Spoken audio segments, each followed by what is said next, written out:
Did you press play on? Mm-hmm. Okay. Have you guys had? Oh, sorry.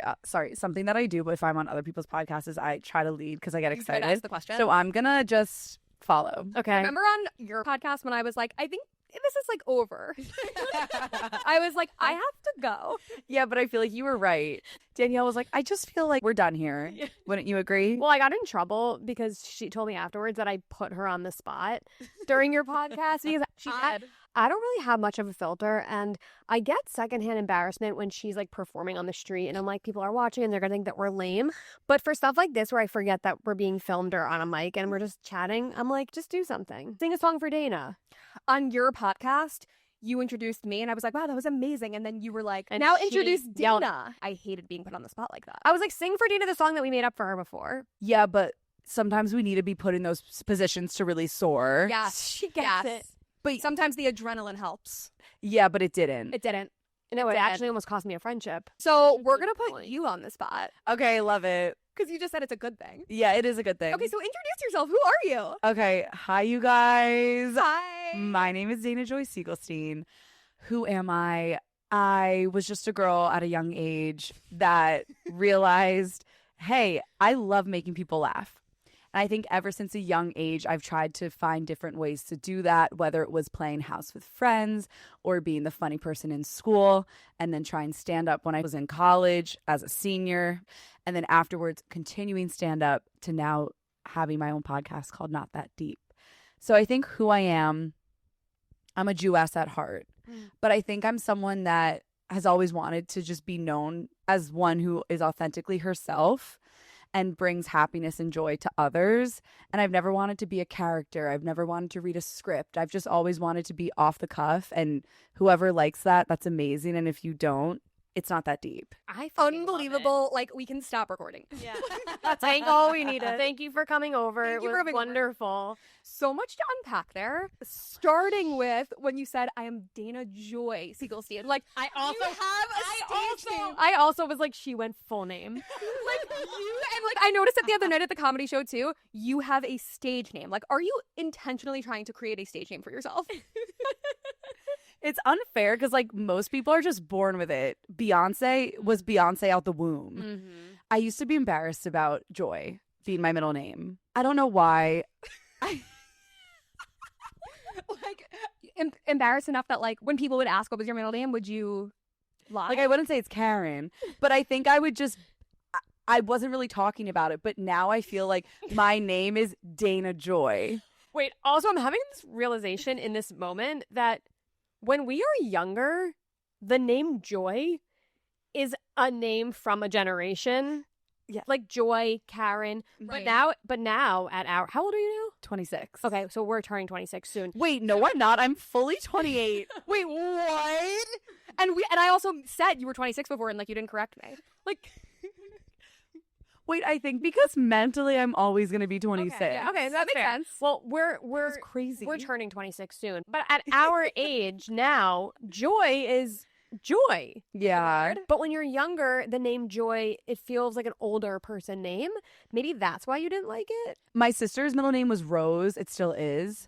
And that's really it like took a second.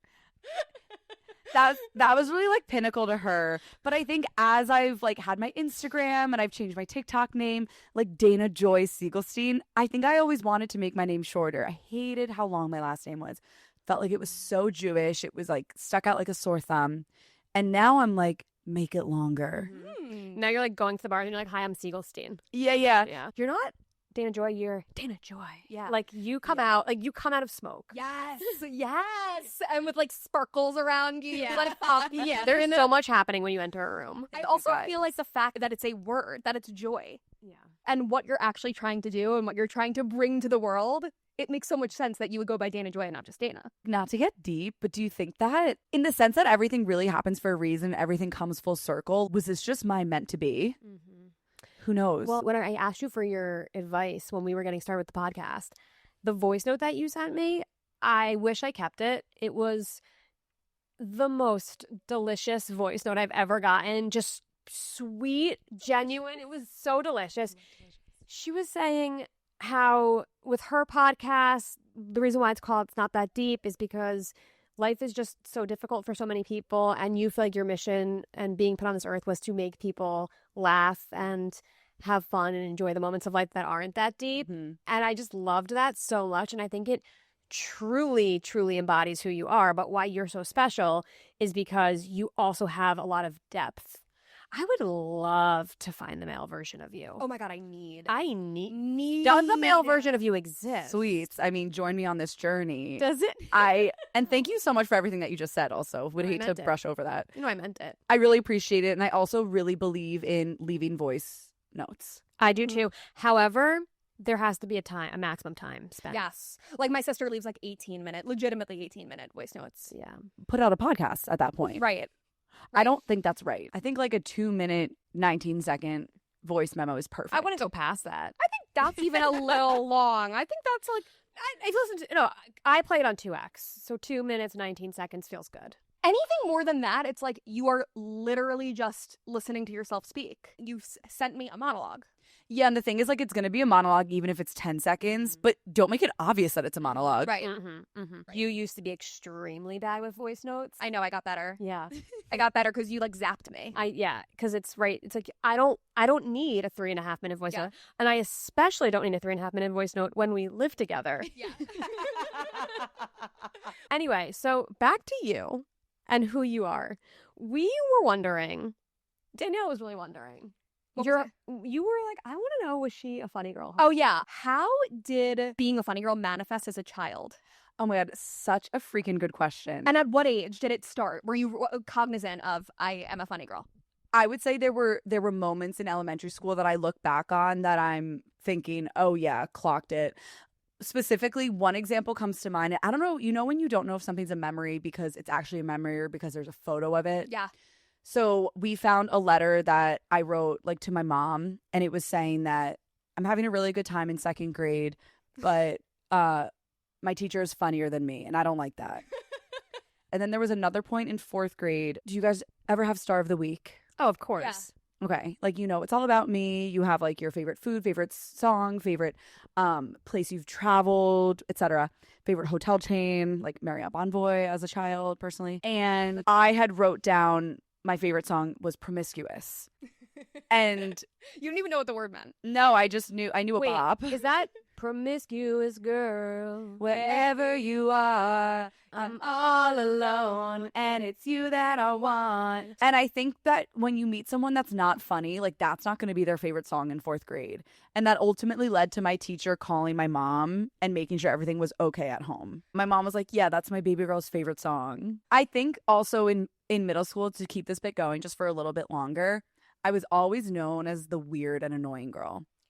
Annoying is not the right word. That's not the right adjective to describe you. What? So I have in like my yearbook all these people just writing like, Dana, you're so funny, but you're so annoying. I was told that so many times, and most people, when they're given negative feedback, they change it. Mm-hmm. But when I was given that feedback, if you will, I was like, and that's who I am. You were like, bitch, you want to see weird? Yeah. Yeah. And I think that a lot of people are really Oh my God, funny, yeah. but they're so scared of what other people are going to think Yeah. that they're funny only comes out when they're drunk. I would like to just circle back to what your Mm. favorite song was in fourth grade, and I just want to relate there. Mine was I'm in Love with a Stripper. Yeah. And I feel like that speaks volumes as to who I am and what I've become. I just think we knew a bop when we heard one back then. And it's not our fault that the words were a little inappropriate. I think the whole weird thing of it all is, what does weird mean? Does it just mean different? I don't want to be the same. I've never wanted to be the same. So if weird is my differentiator, then let it be. Mm-hmm. If I found out that someone was like, wait, Dana's so weird, I would be like, and thank you. If I heard that somebody was like, I like her, but there's something just a little off about her. Yeah. Oh, you wouldn't see me again. Right. Well, That would be so offensive. off feels like a diagnosable personality disorder. Yeah. Yes. Something is off. They could one day snap and kill Yeah. somebody. Right. Weird is like They're just their strange. behavior. Like they like she can They're a little be quirky. See, I like quirky. Quirky's good. I think quirky is amazing. I think that being called annoying is truly one of the rudest things that you can say to somebody. I take it very hard. I had a complex about being annoying. No, why does that give me chills? Why does it? Being I think being called annoying it never comes when you're doing something out of character. I feel people call you annoying when you are doing something that you almost have the opportunity to let loose. And then that is what someone finds annoying. And it's like, wait, I'm just being myself. Yes. And that's why it hurts. That's why it's so offensive. It hurts. It really hurts. We're talking about this before you came over, and I wonder if you agree with this. There are like 10 to 15 very common archetypes of people. Yeah. I'm sorry. Where did you just get 10 to 15? We never discussed that. We've never counted them. But I think I could say it probably is around 10 to 15. Where if somebody falls into an archetype and you are familiar with that one, you immediately feel like you know them and you're comfortable with them. And there are a cluster of characteristics that belong in that archetype. You are a very defined one. This is so funny. I like this concept of an archetype because you could almost split it into zodiac signs, but this takes it a little bit of a step further. Yeah. Because people are very reliant on those zodiacs. What They're is your very zodiac reliant. sign? I'm a Virgo, but I'm technically a Leo. And I don't know what time I was born. My mom won't tell me. Does she not know? She doesn't know where my baby book is. Are baby books a Jewish thing? I don't think so. Because I accidentally had my friends at my house because I borrowed it for some reason. I borrowed it. It was Kira Brinkman's baby book. I don't know why I took it to my house, but I'm the type of person that if my clicker falls on the floor, my remote control, I will leave it there and not pick it up until I need to pick it up. And that could be next month, but I'll just continue to walk past it. With her baby book, I took it and I had it in my nightstand. And every single night when I would put on my Vaseline and like what else, like, you would read Kira's book. I would see Kira's baby book, and I just like knew that I should tell her, by the way, I have your baby book, but never did. Maybe 5 years later, when I was like a senior in high school, I was like, by the way, I don't know if your mom is looking for your baby book. I have it. And she so then I gave it back to her, but I was thinking all that time, were they devastated that they lost those memories? I don't know. Is your mom devastated? No, my mom cannot be bothered to search for my baby book. Mm-hmm. She'll get a manic text from me every month that because my coworkers will be talking about zodiac signs and sun rising, moon rising, poopy, poopy, poo. And then they'll be like, Dana, what is your sun house? And I'm like, oh, let me ask my mom. And then thus this vicious cycle continues. Mm-hmm. But it's like when you're moving house to house, why is my baby book not at the forefront of your mind? So I actually wanted to talk about your comedy routine because we went to your comedy show last week, which if you haven't seen Dana Joy Seigelstein live on stage, Amazing. you must. The energy is you have to see you on stage. It's not the same as TikTok. Thank you. No, like you're thank so you. good on stage, like with a crowd, with an audience. Amazing. Thank you guys. And I had a personal favorite from your routine.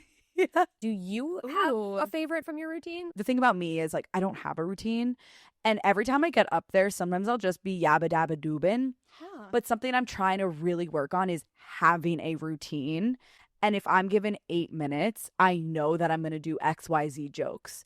For so long, I was delusionally doing stand-up comedy and had no idea what I was doing. And it was the time of my life because I didn't know enough about the art of stand-up to understand that I was doing it incorrect. Right.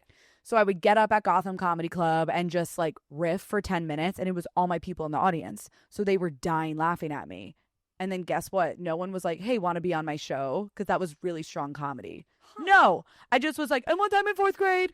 So, Oh, but I feel like that would be amazing. But it has to be done in like a crafted way. yes, like stand-up is so hard. Yeah, can you teach us about the art of stand-up? Yeah. What did you learn? You can't just like be funny. I honestly don't know.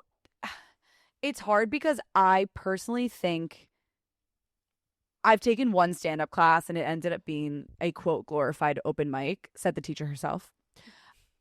There's a way to like craft a joke with a joke and a punchline, or like how to punch up the end of a joke so that it ends up on a funnier note than it would have before. Like there's an art to it. Huh. But so much I feel about my stand-up is my delivery and like my physicality and my tone, that sometimes something that wouldn't be funny if my friend said it, it would be funny if I said it just because of how I said it. Right. But what I'm trying to do is keep that in mind and understand that I love to do that and have that tenacious and have that physicality, but actually write jokes so that if you are all of a sudden like, Dana, I have a spot for you tonight, I don't need to be being like, oh, what should I talk about? No, I'm going to do the Jews on the street joke, or I'm going to do the communion joke, or I'm going to do the Tiger Showman's joke. Like, I have that in mind. That joke was so good. So that's what I'm trying to do more.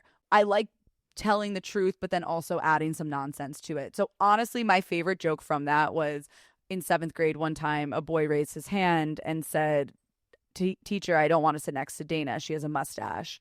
To which that actually happened. But what didn't actually happen, but I thought would be so funny to tell him the joke, is then I raise my hand and I say, if you don't like my mustache, you're going to hate my pubes. I love that part. That was so good. Yeah, that was strong. And so I loved that because that's also a good intro, because that gives people like the intel of, hey, buckle up a little bit. But I don't know. I'm always trying to just like work on new stuff. But I sometimes feel like I'm not in the scene. So I feel weird even saying like, oh, I'm doing stand up in New York.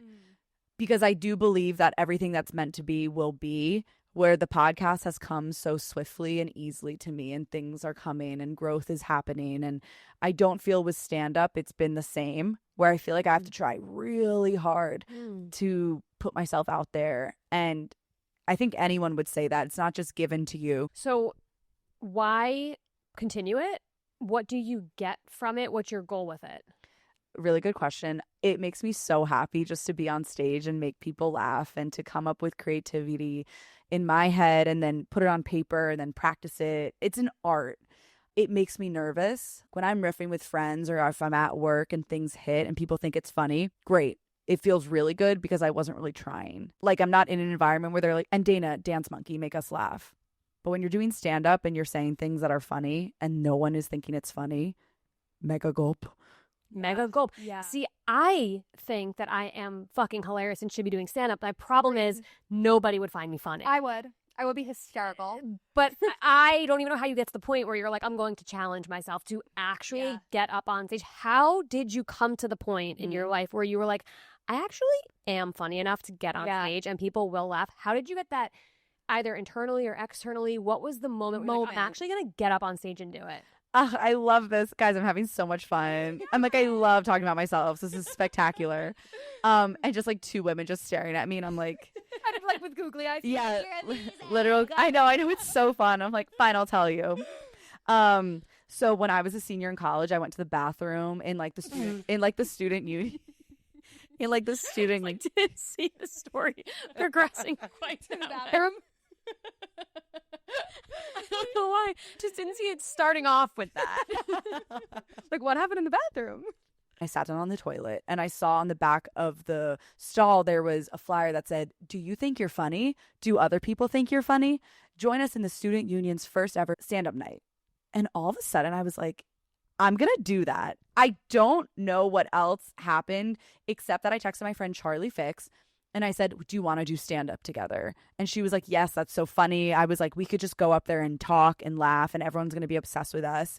A week before this event, she was like, Dana, I can't do this. I don't know what we're going to say. We haven't prepped anything. I have no idea. And I was like, damn it. Okay.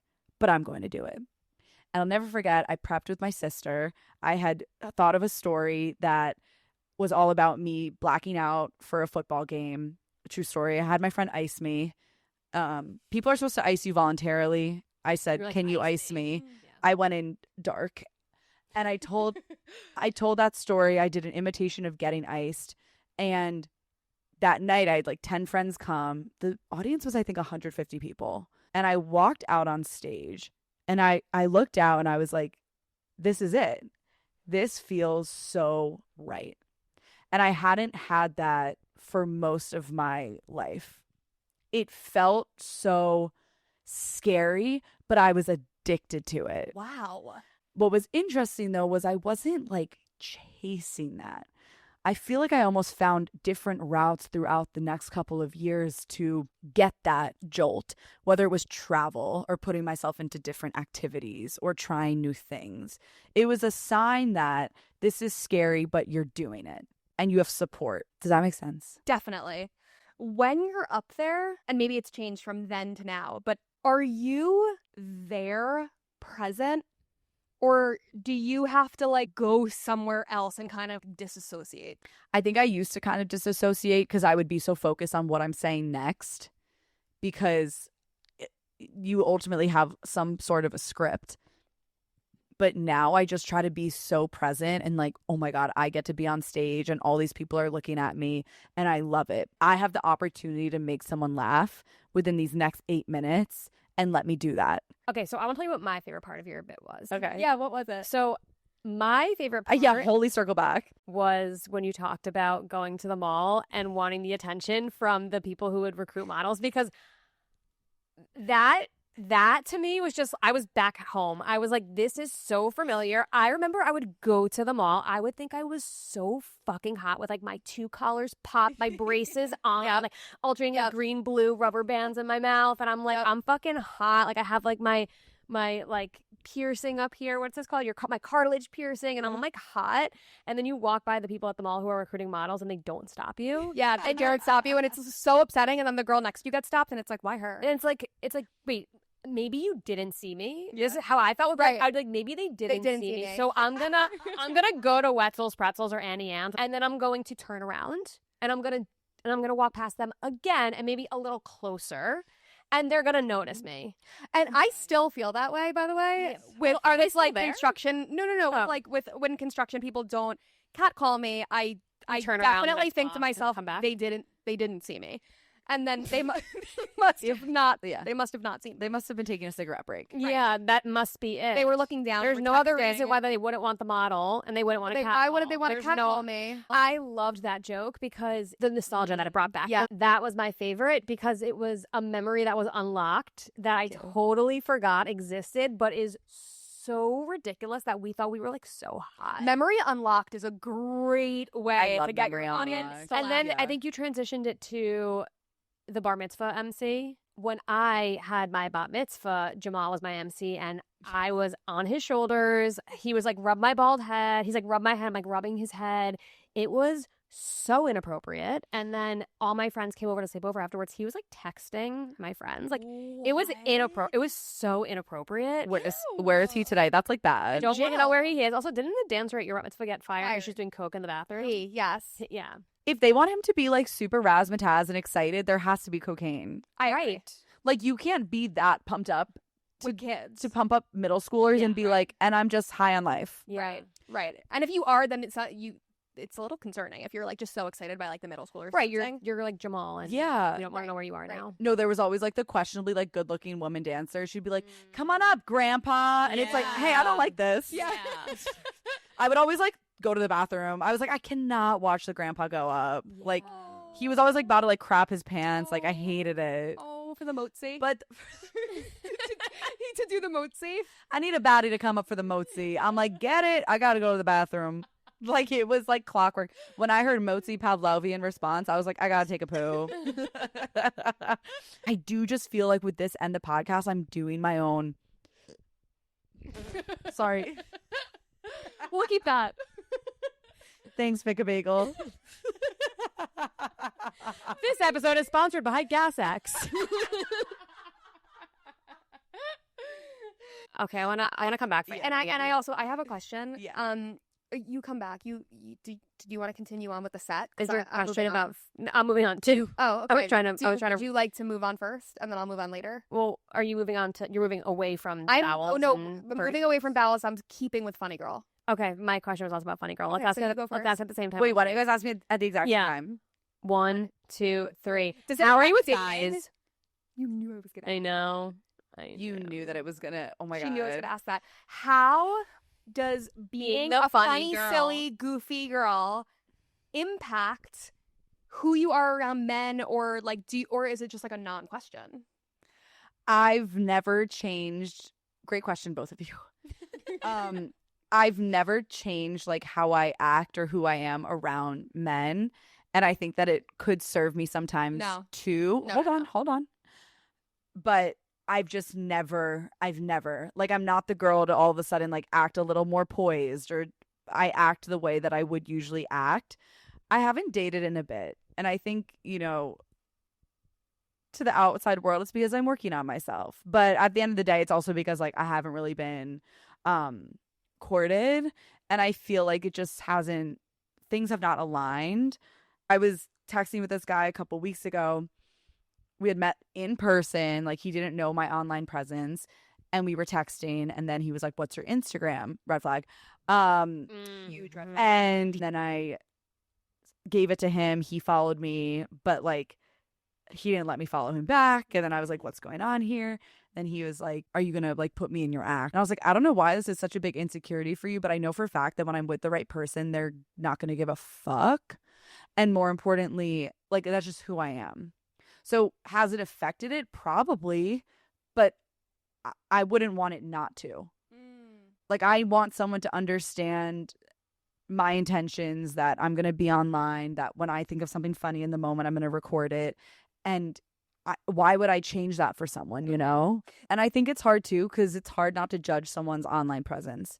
And also so many people put a character out online, which is fine. But I think sometimes maybe people are like, is this who she is or is she acting? And I have POV videos where I'm like, POV, I'm your coworker. That's not me. But then it's like, it gets confusing. I think at the end of the day, like who I love and who loves me is not going to care. I think the question that Danielle had really wanted to ask, because it relates to, I'm speaking for you, but I know because it relates to you and it's something that we've talked about a lot, is this feeling when you are a funny girl. Yeah. Not with dating in that guys are going to be afraid they're going to be part of your content. But do you ever feel like if you are the funny girl, you can also be like the hot, sexy girl? Like, are they two different girls? Can you be one? I love that. I think Dana Joy is all of those. And I refuse to be defined by just one. It almost circles back to what we were saying earlier about like being annoying. Like the annoying girl was never like the hot girl. The hot girl was the hot girl. Then you had the athletic girl. And then you had like the party girl. And there's all these different things, but why can't that whole Venn diagram lead into one thing? And I feel like wanting to feel beautiful does not correlate to not being funny then. We can want to feel beautiful. We can want to have our titties out. We can want to wear a turtleneck and also just be funny. Why is being funny thought to be the most unsexy thing? Everyone has a funny bone in their body. People are freaking scared to be that because they're worried about being labeled the funny girl, because then they can't be the party girl or the hot girl or the smart girl. But you can be all of those things. You can be deep and you can be funny. And I feel like that's what I try to show of like with my content is like, you see me going out, you see me staying in, you see me with family, with friends. Like we are so multifaceted. And I don't want to just be one thing. I don't know. That's such a good question. Because you're obviously asking it because, like, we all think that. Mm-hmm. Like, what do you think? What do you think? Like, I'm curious. I want to have a conversation. I have a massive hang up around it where I feel like men will think that I am hysterical after they already have gotten to know me and already thought that I was beautiful and sexy. And then I can show them the funny side, the goofy side, and they'll think it's attractive. But if I do the other way around, where I show them the goofy, funny side and then expect them to like be attracted to me and think I'm sexy, that they're not going to. That they don't see the funny, goofy girl as sexy. I don't ever hear men be like, Amy Schumer's so sexy. Why? You all claim that you want a funny girl. She's a fucking funny girl. That's a funny girl. The problem, this is where like it's a catch-22 for me, is I have that belief. So then I try being the girl that is sexy, cute, coy, smart, not goofy, funny, silly. And then I do get the guy to like me, but then I'm like, but fuck, because now I can't actually show you the real me. Because now I'm scared that I got you to like me for a person that's not me. So now I can't show you the real me or I'll lose you. Can I challenge that thought process though? So basically what you just said is you show them this smart, this sophisticated, this sexy person. You have all those qualities. That is you. You also have a really good, goofy, funny sense of humor.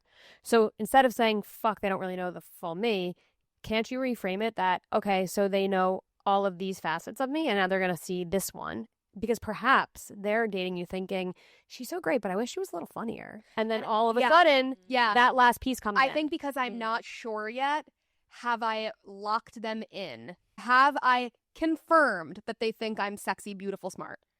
And I never feel like I've necessarily confirmed it enough to then show the more layers. But I think I need to try it on for size, and I haven't, despite the fact that I've been saying for actually 7 years that I need to. I need to go into a date letting something silly come out of my mouth if it comes up in my brain, which I've tried. I've gotten to a point where I have gotten that angel devil on my shoulders. And I'm like, should I say it? Should I not say it? Should I say it? Should I not say it? And then I say, okay, say it. But then the moment passes me by. And like with funny, you have to get the right timing. So then I'm like, well, I can't say it now. I've never met anybody who doesn't like a funny person. Like, who doesn't enjoy a funny person? Yeah.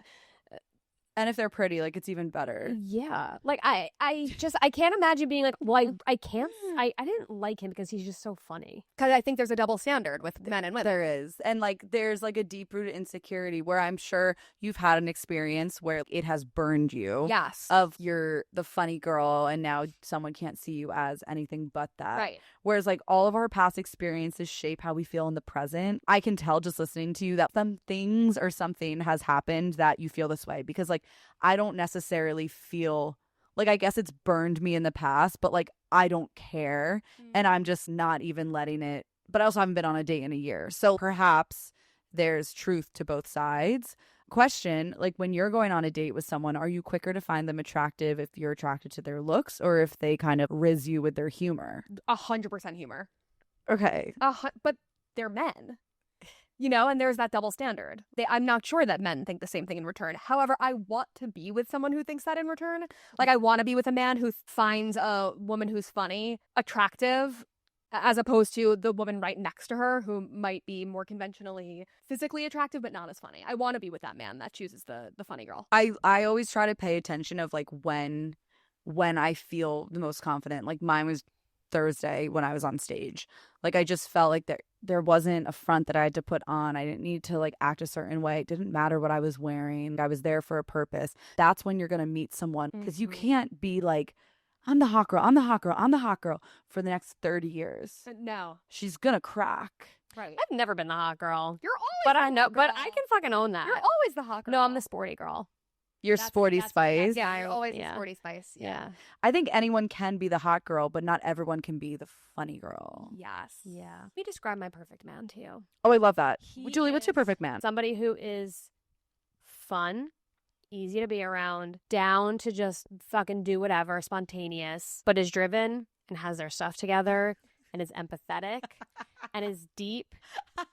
And it's also not and maybe has a podcast called Not That Deep and can record an episode with me and then go to the diner nearby and then cry about life for a couple of hours. The most perfect person is Dana Joy Seigelstein. Like, truly, you really are. Like, I need a male version of you. You are. Yeah. It is so rare. Yes, I need one. It is so rare to be funny, light, and also have substance and depth.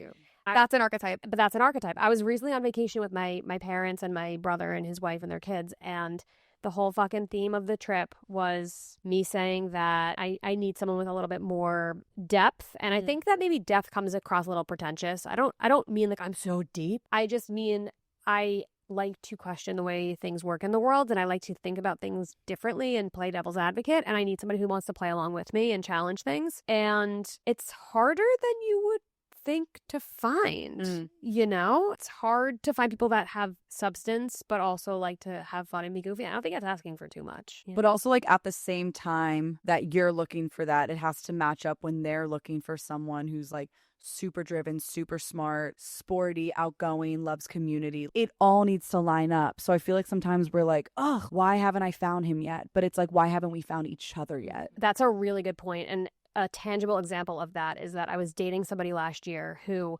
was amazing and deep and fun, and we had a good time, but he was not interested in dating somebody who was super, super career driven and working all the time. And he said, I did that when I was younger. I'm not interested in doing that now. And he made me feel so judged for being that way.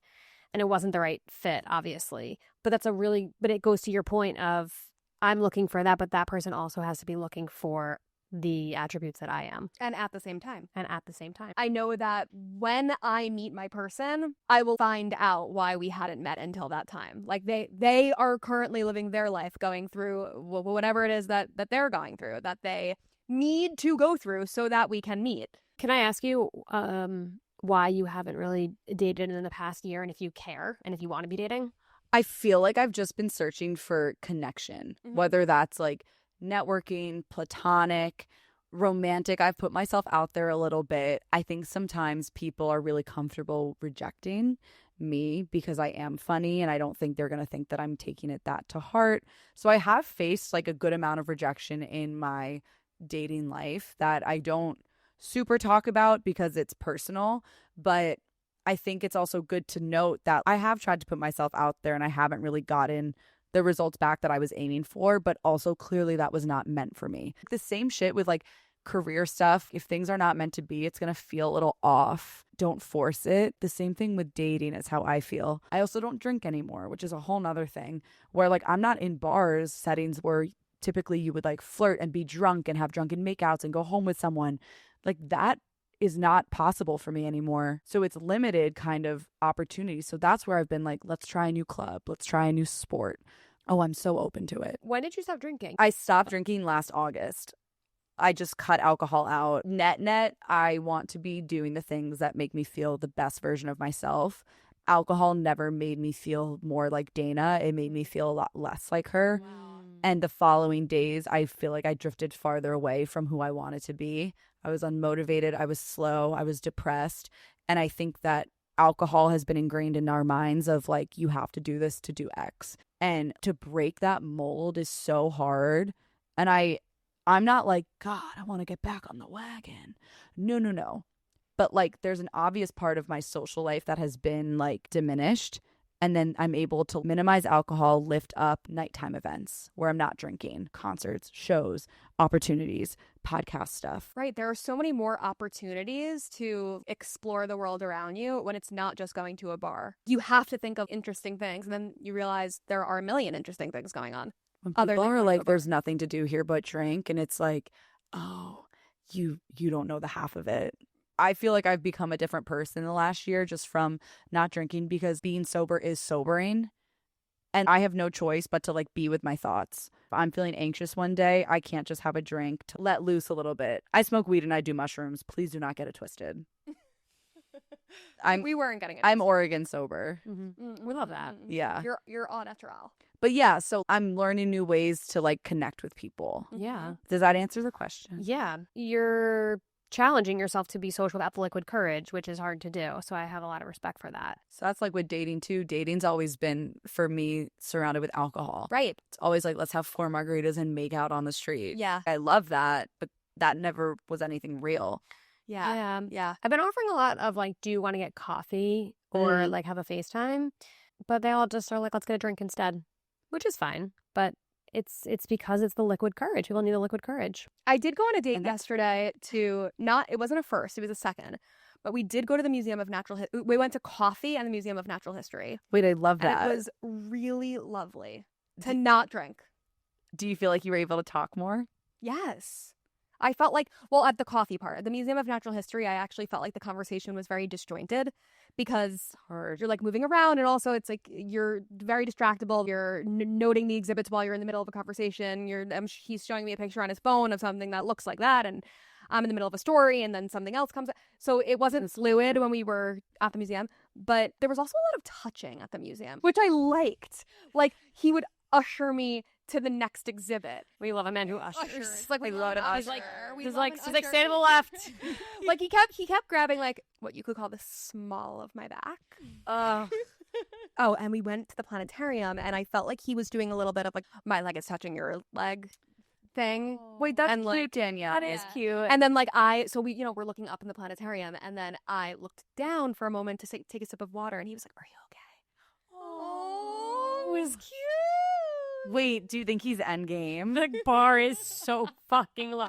I looked down to sip from my straw, and he was like, "You good?" Yeah. The bar is so low. It's so fucking low. So what else, girls? Another question that I had for you is, how did you figure out how to start your podcast? Because you asked us, how did we figure it out? And we fucked up because here we are. 2 cameras are down. We're making you use yours. Right. So how did you figure it out? Julie, I don't mind at all. It's just not that deep. It's just not that deep. I had a podcast a few years ago with one of my friends, Jillian from Birthright, and it was called It's Unorthodox. COVID hit and we could not do the whole Zoom virtual. No. So then I was like having a pretty bad mental health period, but I was like, I feel like I want to be doing a podcast, but I don't know how and I don't know where and I don't know what it should be about. And I wanted to be about each episode. We kind of start on the surface and then we get a little bit deeper. But like at the end of the day, it's just not that deep. And I think it like I did not coin the phrase not that deep. This has been a thing for a while. I trademarked it, but then I just started recording it at a studio, audio only. And then I kind of was like, this is an investment. It's an investment. It is a freaking investment. You cannot put in 0 to get out 100. Mm-hmm. You got to put in 100 to get out 100. Mm-hmm. So I'm realizing that, and I'm like, I'm doing it. It's fun. We are natural yappers. We might as well. Yeah. Someone's listening. Yap for business. Someone's listening. Yeah. I just started having more people come up to me, like real life people come up to me and say, I listen to your podcast. I'm obsessed with you. Stop it. It is the craziest thing of this is working. And I am doing what I've always set out to do, is to make other people happy and to bring joy to other people. Like I'm doing it. And it's the best thing ever. Well, I think you are the best person to be doing it. I think if there's no shortage of podcasts to listen to, but if you want to listen to a podcast hosted by somebody who is truly just salt of the earth, genuine, as deep as she is hilarious, and you want to support a good person who also supports everybody that she meets, I cannot recommend you and your podcast enough, for real. Wow, and can't top that. Yeah, you can't, so just don't. Yeah. And it is that deep. And that was fucking deep. Thank you so much for coming to the Plot Twist Couch. Thank you for dealing with Ludo the dog, the mayhem of cameras being too full, with their storage being full, microphones we hope are recording, and we love you so much. We love you. Thank you. I love you guys, and I know like you're supposed to end it, but just like one quick thing about you guys. The second I met you both, it literally felt like I was meeting my camp friends, and I don't have camp friends, and so that's how I knew it was very special. Like you guys have this warm energy, but you're also business women, and you're so driven, but you want the best for other people. I always say, because my friend Andrea always says, rising tides raise all ships. The more that we can work together to just lift each other up, the more beneficial it is for everybody, and you guys make it really, really easy to lift you up. And I'm so proud of you. And to more voice memos. Oh, thank you. Before we wrap, actually, can you just let people know where they can follow you and find your stuff? Please. So Instagram, you guys, you have 2 different places. You have Dana Joy Seigelstein, and you have Not That Deep Podcast. And then TikTok, same thing. Dana Joy Seigelstein, Not That Deep Podcast. Also on YouTube. Message me. Like, I have so much fun with everything. And thank you guys for having me. We love you. Watch my sty. It's deep. Watch my sty. Watch my sty. Plot Twist the Pod is brought to you by the Plot Twist app, where single friends create a joint profile, connect with other pairs, and swap small talk for actually fun 4-person outings. Plot Twist the Pod is hosted by us, Julie Griggs and Danielle Dietzek, affectionately known as the Clinically Twisted Sisters. Our executive producers are the Clinically Twisted Sisters. Our researchers are also the Clinically Twisted Sisters. Original scores by, the Clinically Twisted Sisters. A special thanks to, you guessed it, the Clinically Twisted Sisters. Are you also single and wondering how to make it suck less? Grab a friend, head over to your app store, and download Plot Twist. The best lore of single life is waiting for you.